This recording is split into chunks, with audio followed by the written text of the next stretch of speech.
Yo cogí el equipo en el año 74-75, hicimos unas campañas muy buenas. Cuando traje a Perfecto Rodríguez, después Jorge Luis Pinto.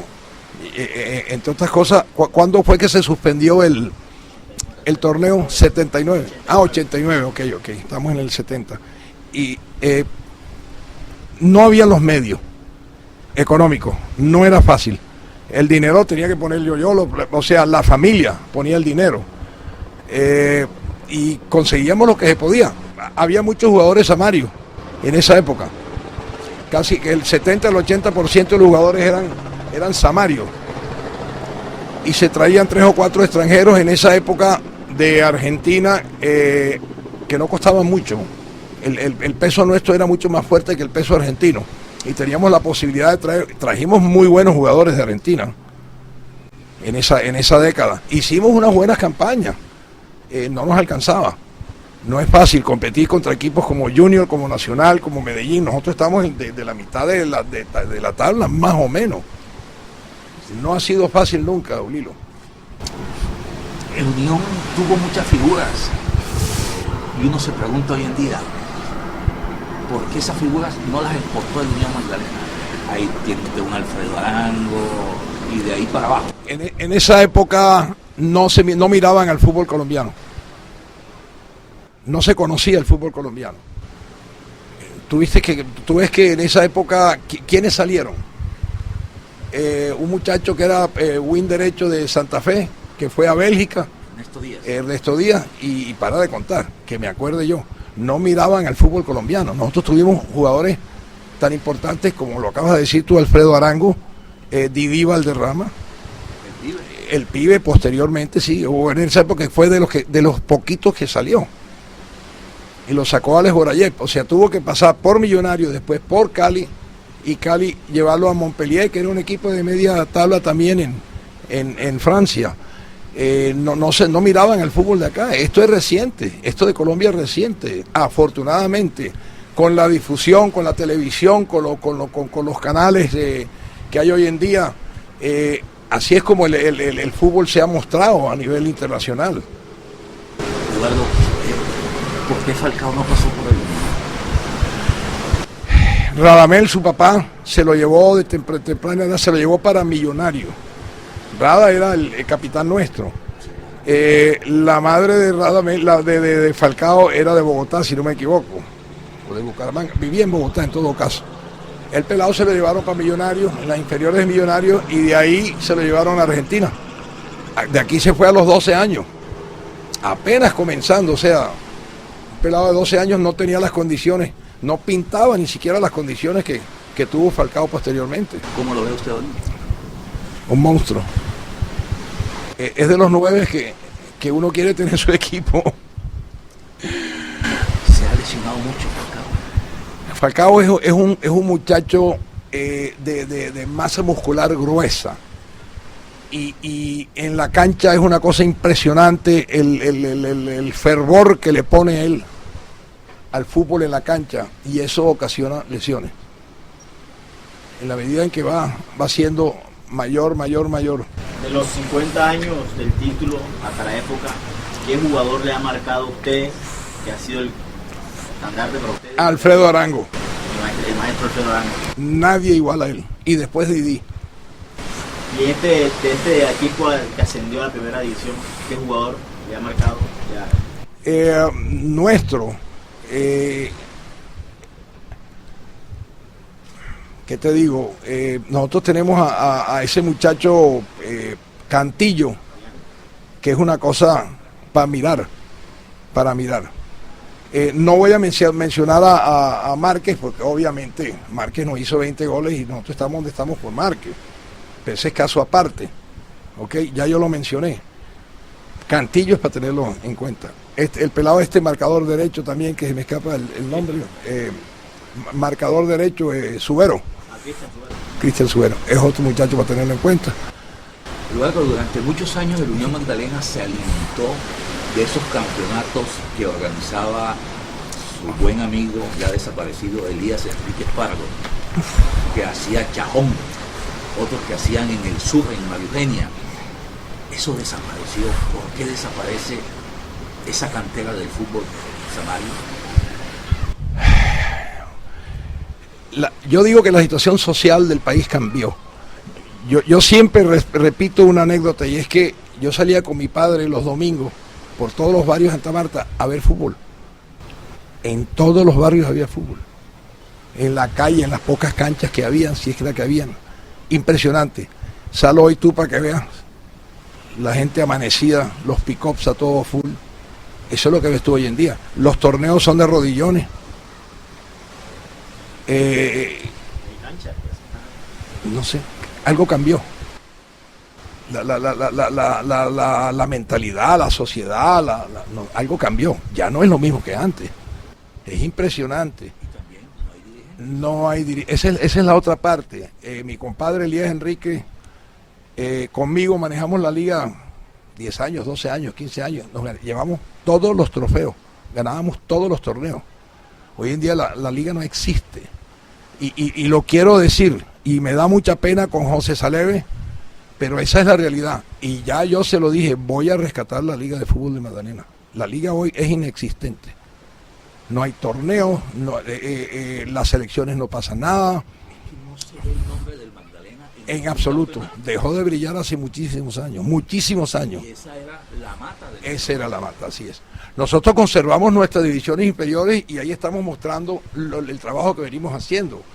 Tenemos 7, 8 jugadores ya dentro de la nómina de arriba, de los cuales hay 3, 4 titulares. Y el año entrante van a ser otros. De esas familias, porque el fútbol de Santa Marta, curiosamente, y tal vez es la única ciudad del país donde eso sucedió, de esas familias que votaban jugadores. Los Arango, los Valderrama, los González, sí. Los González. ¿Qué pasó, Eduardo? Mucho de lo que yo te estoy diciendo en estos momentos, cambió la mentalidad, la situación social, cambió el medio, no sé, Lulilo, eso no se ve ya. Es impresionante la cantidad de muchachos que con condiciones. O sea, todavía nosotros normalmente en diciembre abrimos las puertas a mirar muchachos de todo el departamento y vienen 200, 250 de todo el departamento. Antes esos 200 venían de Santa Marta. ¿A qué atribuye usted lo que le comentaba ahora mismo? Usted va a Barranquilla y no encuentra a esa familia. En la historia del fútbol no las hay. Va a Bogotá, no las hay. Va a Cali, no las hay. Va a Medellín, no las hay. Hay unos casos muy curiosos y muy aislados, diría yo. Por ejemplo, Bolillo y su hermano. Sí, correcto. En Barranquilla creo que los dos Araujo, me parece, no sí. Bien. Pero aquí en Santa Marta usted iba a Pescadito y encontraba esa flor. Totalmente, Manzanares. Los Valderrama, los Arango, los Palacio, y cada uno, así muchos.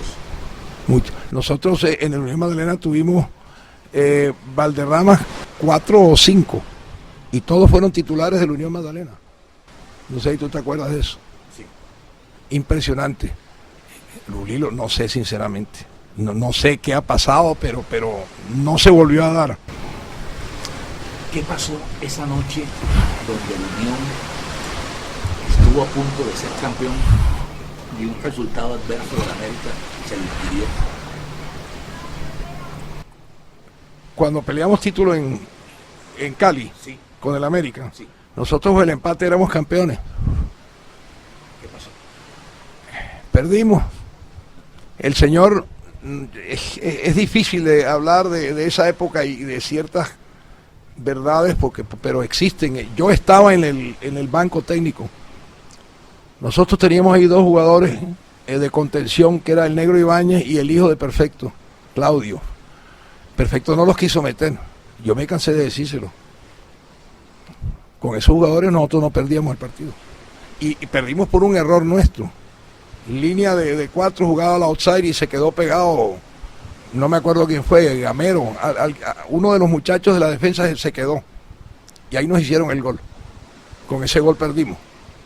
Nosotros con ese, si Perfecto hace ese cambio y mete a estos 2 jugadores, no hubiéramos perdido nunca. El América no nos llegaba. Nosotros teníamos un equipo impresionante. Y después Junior se dejó ganar de Santa Fe. Eso dicen. Eso dicen, precisamente con Ernesto Díaz. Con Ernesto Díaz, que hizo el gol. Eso hay un tema ahí oscuro que nosotros debíamos haber sido los subcampeones en ese momento, ¿no? Pero con el resultado en Barranquilla nos sacaron. No podemos dejar de hablar de un protagonista muy especial en el fútbol, que es el árbitro. En la época de Unión, de su gloriosa estrella, ¿qué árbitro recuerda usted que era vertical o no ejercía su oficio normalmente? Se me escapa el nombre, el que expulsó a Pelé en el partido en Bogotá, el Chato Velázquez. El Chato Velázquez, sí. Como el Chato Velázquez no había ningún árbitro en Colombia. Canesa. Era un buen árbitro, pero como el Mecato, buen árbitro, ¿sabes? Octavio Sierra. Buen árbitro. ¿Qué se hablaba del maletín entonces? Es que ustedes, los dirigentes del fútbol, tienen también una historia y son protagonistas de ella. Decían que cuando llegaba el septiembre negro aparecía el hombre del maletín, y de paso pues ya la gente interpretaba para qué era el maletín. El fútbol en Colombia tuvo una época oscura, y tú sabes a lo que me refiero yo. Muchos equipos cayeron en manos de organizaciones non santos, por decirlo así, y se impuso el tema del maletín. Sí, fue verdad. Le hizo mucho daño. Pero una barbaridad, porque ya no era el fútbol, eran las apuestas. Se apostaban millones de pesos o de dólares, una cosa de loco, pero una cosa de loco. Entonces ya los intereses eran otros, ya no era ganar el partido, porque sí, porque yo soy mejor que tú, yo juego mejor, no. Era lo que había detrás. Se proliferaron los maletines, porque habían porcentajes de las apuestas que se iban a los árbitros. ¿Usted recuerda algo en especial? No. Y no es bueno mencionar esto. Nombres, no es bueno mencionar nombres, Julilo. Pero sí hubo, sí pasó. O sea, yo doy fe de que pasó. Yo estaba en la mitad de eso. O sea, yo era presidente de la Unión Magdalena y nosotros todos nos dábamos cuenta de eso y teníamos que callarnos la boca, obviamente, no se podía mencionar. Hoy, esa sombra ya... No, totalmente. Hace mucho rato. Tenemos los aficionados la confianza de... 100%. Con un arbitraje limpio. Totalmente. Desafortunadamente o afortunadamente, como quieras ponerlo, son seres humanos y se equivocan. ¿Ok? Pero no de mala fe. Eso sí, yo estoy seguro de eso y soy consciente de eso. Eso desapareció. ¿Y el VAR? ¿Está de acuerdo? Totalmente. Pero Eduardo, ahí se pierde entonces también... Yo no soy amigo del VAR. Ok. Se pierde la esencia del fútbol y se desnaturaliza la condición del ser humano. El árbitro al instante toma una decisión, es porque el fútbol y la dinámica lo lleva a tomar esa decisión. Pero se produce mucha injusticia. Y eso es lo que estamos persiguiendo nosotros con este mecanismo técnico. Que se aplique la realidad de lo que sucedió. Penaltis que no son penaltis que son fouls que son por fuera de la línea de 18 y los hacen adentro y viceversa. Manos dentro del área, intencionales o no intencionales, pelotas que no pasan la raya. Son situaciones muy injustas, ¿no? Eduardo, el jugador extranjero que le haya gustado a usted en estos 50 años de la Unión Magdalena, que usted diga, este jugador vino, enseñó, dejó huellas y se llama... Tuvimos... la mente me falla mucho ya, ¿ok? Hubo varios de ellos, uno solo no fue. Hubo muchos muchachos que vinieron de Argentina a enseñarnos a nosotros profesionales 100%. Carvalho fue uno de ellos. El otro muchacho volante que se le vendió después al Junior también, Galván, Omar Alfredo Galván, excepcional. Y muchos, Julio, muchos. Vino un muchacho, Ribolsi, se trajo de Boca Juniors, volante de marca, excelente jugador, que dejaron hicieron mella acá, dejaron sus enseñanzas aquí, jugadores serios, que venían de instituciones grandes. Ártico, un back central que trajimos de Talleres de Córdoba. Todos esos muchachos vinieron a enseñarnos a nosotros aquí. Yo le voy a confesar a la opinión pública y a la audiencia un detalle muy particular de mi vida. Mi padre fue argentino, era de nacionalidad argentina, jugador de fútbol, como sabe. Don Eduardo Dávila Riascos fue quien lo contrató. Sí, soy y consciente. lo trajo a la Unión Magdalena. Y ya que usted toca el tema de los argentinos, con mi padre vino una camada de jugadores, hicieron historia en el Unión, entre ellos el pibe, Rubén Davis, Pascale no vino ahí también. Pascale, unos señores que enseñaron fútbol. Impresionante. Y dejaron huellas. Sí. Hoy no se ve eso. ¿Por qué? En esa época el fútbol nuestro era incipiente. Nosotros teníamos que traer esos maestros de allá, porque aquí se jugaba fútbol pero no habían las grandes estrellas. Entonces se traían los refuerzos como tu señor padre, Giannone, Pascale, jugadores excepcionales, ¿no? Muchos jugadores, había libertad de inscripción en esa época, creo que se permitían 5, 6, no más, mucho más. En la época de papá eran todos los que tú querías traer. Vinieron a educarnos a nosotros, a enseñarnos el fútbol. Fue un aporte impresionante. Todos esos muchachos que vinieron del sur, paraguayos, uruguayos, argentinos, básicamente, vinieron a enseñarnos. Poco del Brasil, ¿por qué? El brasilero es complicado. Yo traje 2 o 3 ocasiones. ¿Por plata o por el fútbol? Por el medio. Hay un dicho, el suidae, o sea, es como guayabo, yo no sé qué vaina es esa vaina, que les entraba a los tipos nostalgia por su tierra. Es verdad, sí señor, es verdad, y no se adaptaban. No sé, por eso es que nosotros no pudimos seguir trayendo brasileros. No se adaptaban aquí en Colombia. Y siendo Santa Marta muy similar en condiciones atmosféricas y comidas y tal y cual que a Río y que a muchos estados de Brasil. Y sin embargo había ese fenómeno. El argentino, el paraguayo, el uruguayo era como si fueran samarios, por decirlo así, en el caso nuestro. ¿Ok? Se adaptaban enseguida. ¿De los técnicos? Perfecto, Rodríguez. ¿Por qué? Porque era un loco divino. Ese señor tenía un carisma para con el ser humano y el jugador impresionante. Fuera de que era un estratega impresionante también, era un técnico, tremendo técnico, pero era el trato. El técnico, primero que todo, lo que tiene que tener es trato y manejo con el ser humano, el jugador. Después la parte técnica. Y eso lo reunía perfecto. Nosotros trajimos muchos técnicos para la Unión Magdalena, pero como Perfecto Rodríguez está por encima de todo. Curiosamente, por la Unión Magdalena han pasado glorias deportivas, glorias del fútbol. Gamero, el profesor Pinto, Arturo Reyes, que está hoy de técnico de la selección. De la selección, así es.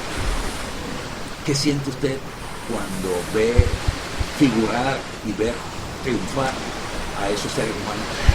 Envidia por no tenerlos aquí conmigo. Que quisiera yo tener aquí a Gamero. Por favor, claro que yo no me quejo del profesor que tenemos nosotros en estos momentos. Estamos hablando de coterráneos, obviamente, ¿no? Obviamente que sí. O sea, quisiera tenerlos acá con nosotros. ¿A qué atribuye usted el éxito de Alberto Gamero? Su seriedad como profesional y como ser humano. Gamero fue marcador derecho nuestro por muchos años y capitán de la Unión Magdalena. De los jugadores profesionales más destacados que ha tenido la Unión Magdalena, durante mi manejo fue Alberto Gamero, como lo fue Radamel García. Son sus mejores recuerdos. Son mis mejores recuerdos. Como personas, como profesionales, hubo muchos, pero así para destacar ahora en estos momentos esos dos. Claro. Eduardo, y de la prensa deportiva. Le voy a hablar de un personaje a quien quise muchísimo y lo quiero todavía. Joaquín Sierra Silva. Impresionante, Una sapiencia del fútbol. Impresionante. Joaco era, además de, para mí, el mejor periodista que hubo, el mejor amigo que tenía yo en los medios.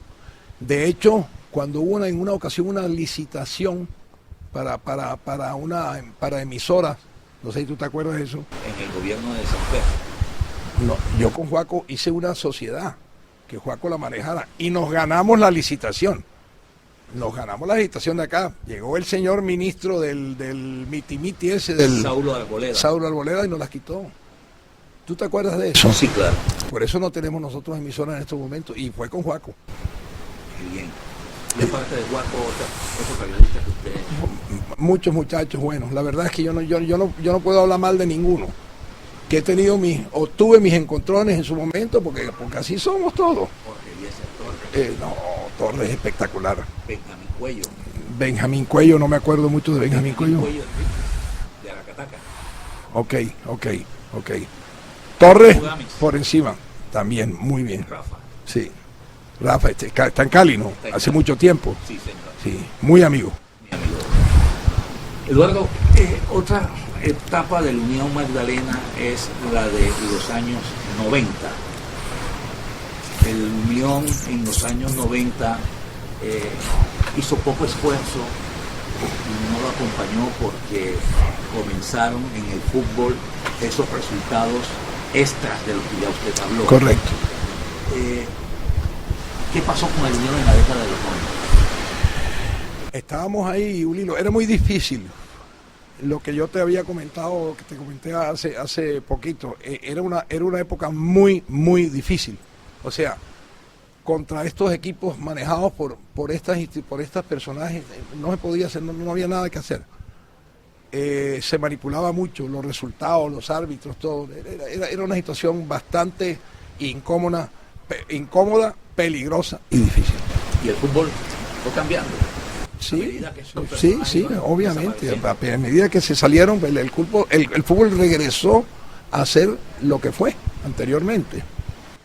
Ya esos dirigentes nacionales, como Alex Goraguer, no están más. No hay más. No me hagas hablar de la dirigencia del fútbol hoy en día porque no me gustaría hacerlo. Pero nada que ver. Eso se lo comento yo a Méndez, porque yo soy mucho antes que Méndez. Juan José Bellini y yo entramos en los años 75, creo que fue, no nos dejaban hablar en la DIMAYOR. Estaba Alex Gorayev, estaba León Londoño, estaba la Chiva Cortés, estaba Hernán Botero, esos eran los dirigentes. Nosotros no nos dejaban hablar siquiera. No podíamos opinar. Don León Londoño, ¿qué recuerdo tiene usted? Excelente, un tremendo dirigente. Le hizo mucho bien al fútbol a nivel internacional. ¿Del maestro Chalela? Poco me acuerdo de él, y lo alcancé a conocer, obviamente que sí, ¿no? Tenemos buenos recuerdos de él. Bueno, fue un hombre también muy correcto en su manejo con la DIMAYOR, con el fútbol. José Chalela y Chalela. José Chalela y Chalela. Claro que sí. Y a propósito, ha cambiado mucho la DIMAYOR. Sí, bastante. Bastante. Se ha politizado mucho. Por eso se prescindió del presidente anterior. Perdón. El señor Perdón. No quiero hablar mal de él, me pareció una persona, muy buena persona, pero no le hizo mucho bien al fútbol colombiano. Mucha política, demasiado política. Esperemos a ver qué pasa ahora con este nuevo presidente. El tema de la dirigencia es bastante complejo en estos momentos, Julilo. No es la misma de antes. Bueno, yo he estado retirado también, no puedo hablar detalladamente de él. Yo tengo 10, 12 años que estoy apartado de esto, pero hablo mucho con Méndez, y hablo mucho con Bellini, y hay muchos conflictos de intereses. Hay muchos intereses de mayor en estos momentos. Hay mucho dinero en el fútbol colombiano. Contratos multimillonarios. Cada día más y más y más y más. Ahora Caracol está pautando. Caracol quiere meterse ahora también. Y hay unas divisiones internas grandes. Bueno, ahora que tocamos el tema de la televisión, Sí. ¿Cómo sienten los equipos la incursión de la televisión? Win Deportes, por ejemplo. Fue lo que descubrió el fútbol a nivel internacional y nacional, fue la televisión. Y le deja dinero al... Totalmente. O sea, subsistimos por eso. O sea, vivimos de eso, no es que subsistamos, vivimos de eso, de los contratos. Con Win, con RCN, lo que viene de Caracol ahora. Eso es lo que le da el dinero al fútbol colombiano, ¿no? Retomamos los 50 años de la Unión.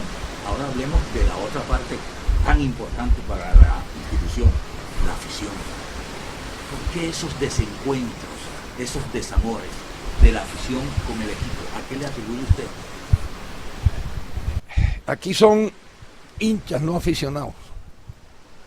Aquí van al estadio cuando el equipo gana y cuando el equipo pierde, Lo abandonan. o sea, experiencia propia. A mí en unos domingos me aplaudían cuando estaba en el estadio, otros me decían HP y de todas maneras como el equipo perdiera. No, son demasiado hinchas, ¿me entienden?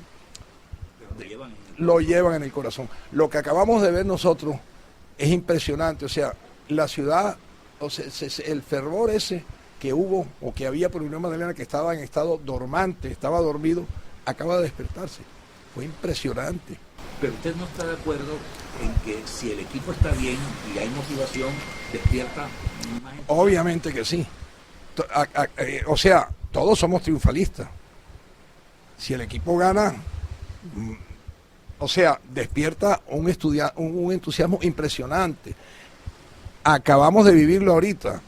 Para el partido con el Quindío, con el Cúcuta, me llamaron a pedir boletas personas que en la vida se habían acercado al estadio. A esas personas dije, cómprenlas. Si fueran, como es, de cachete, claro. Pero personas que en la vida se habían acercado al estadio. Y yo creo que hubo unos personajes para el partido con Cúcuta que fueron a salar esa vaina ya, que nunca iban a fútbol y fueron ese día y perdimos. A usted le llegó el meme que decía, a los salados le avisamos que el partido es el miércoles, sí, claro. en el Eduardo Santos. Sí, y en el Eduardo Santos, claro que sí. Eso fue muy bueno, ¿sabes? Del Eduardo Santos. Conocemos su posición. Usted es vertical en ella, que se conserve el estadio. Sí, señor. Pero el estadio está mal, ¿verdad? ¿Qué hacer entonces para que el estadio, que es una reliquia patrimonial, pueda seguir de pie? El estadio está malo porque no hubo recursos para reformarlo, ni para mantenerlo. El estadio lo tenía, el Unión Magdalena tiene el estadio del año 76. O sea, ¿con qué presupuesto? A duras penas teníamos nosotros dinero para contratar a los jugadores. El estadio muy costoso, mantenerlo muy costoso. Ahí lo teníamos más o menos, poco a poco. Carlos Caicedo se equivoca haciendo lo que hizo, sacando el estadio de donde está y haciendo uno nuevo allá en Bureche, por muchas circunstancias. El estadio emblemático de la Unión Magdalena es el Eduardo Santos y la ubicación impresionante. La gente se iba de a pie, de los barrios. El solo hecho de las distancias y la poca movilidad y el poco transporte que hay allá, eso entorpece a la afición, o sea, la llegada de la afición al estadio Sierra Nevada. ¿Qué hice yo? Porque Caicedo lo iba a tumbar, ¿ok? Pero como el estadio no tiene propietario, tiene un tenedor, que es la Unión Magdalena, la posesión la tiene la Unión Magdalena. Eduardo, ¿por qué no nos explica, para que la audiencia conozca este capítulo que Muy poca gente lo Así conoce. es. Por favor.